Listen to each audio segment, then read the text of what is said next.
Auto insurance can all seem the same until it comes time to use it. So don't get stuck paying more for less coverage. Switch to USAA Auto Insurance and you could start saving money in no time. Get a quote today. Restrictions apply.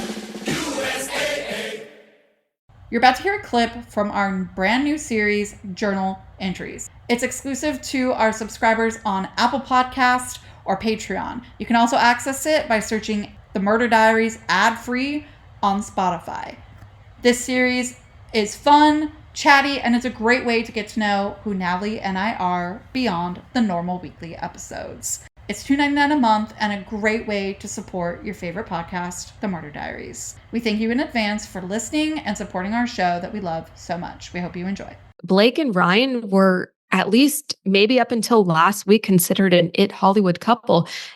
The couple next door. The couple next door. We're silly. We're approachable. We're funny.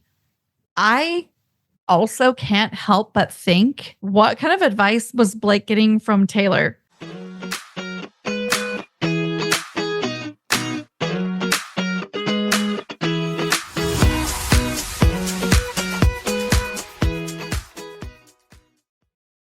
Journal entry episode number 4. These have been so fun. I've been loving them.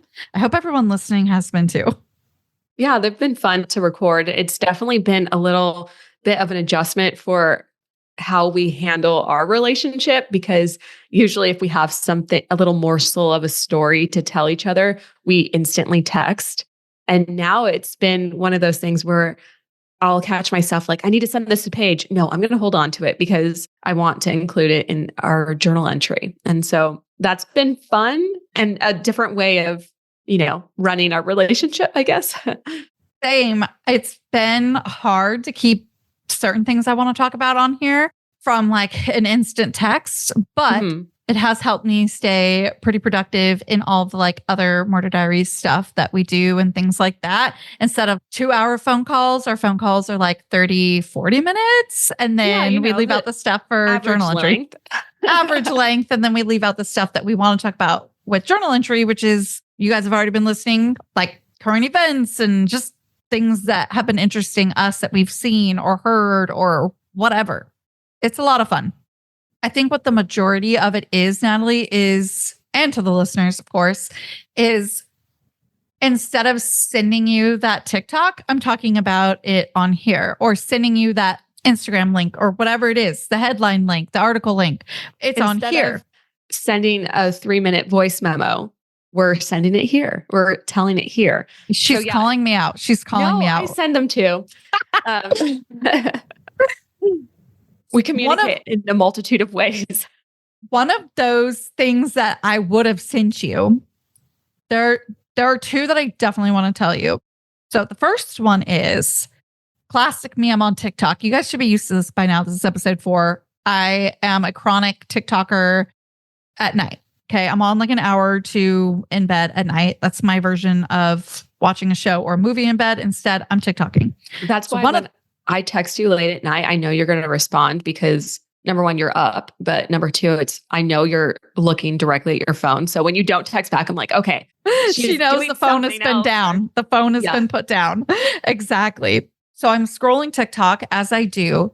And the video that popped up is talking about a quote game that this girl plays when she goes to professional football games. And it's called Find the Sniper. Okay. Interesting. And what do you think of when she's talking about a sniper?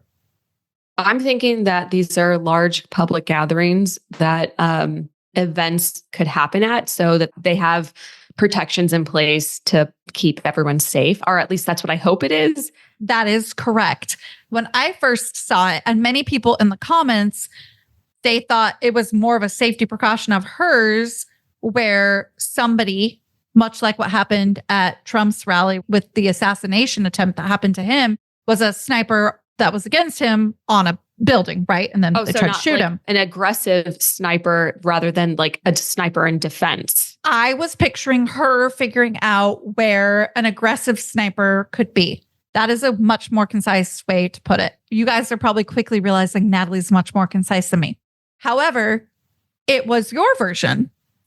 every football game, there are snipers kind of hiding out maybe on like a nearby building. And they're not completely invisible all the time. And she literally was like, oh, that was quick, found him. It's like, it was I like, honestly what? have never thought to play that game or even look for snipers, but it makes sense with how things are in today's world that there would be snipers out there ready to take down a threat or a potential threat. But it is a little scary because like, what if they think you have something in your hand and it's just your phone? But I also have like a very active imagination. So like my mind probably would go there versus other people would feel more comfort knowing that there are protections in place. I mean, listen, I had no idea there even was snipers ready to go at these professional football games. So I have no idea the parameters or what the logistics are of when they would have an order to shoot. But I would imagine it would take open fire before they shot, much like what happened at that rally. But that makes sense. Yeah. So that was interesting. And I was like, oh, I have to tell Natalie that there's flipping snipers at football games.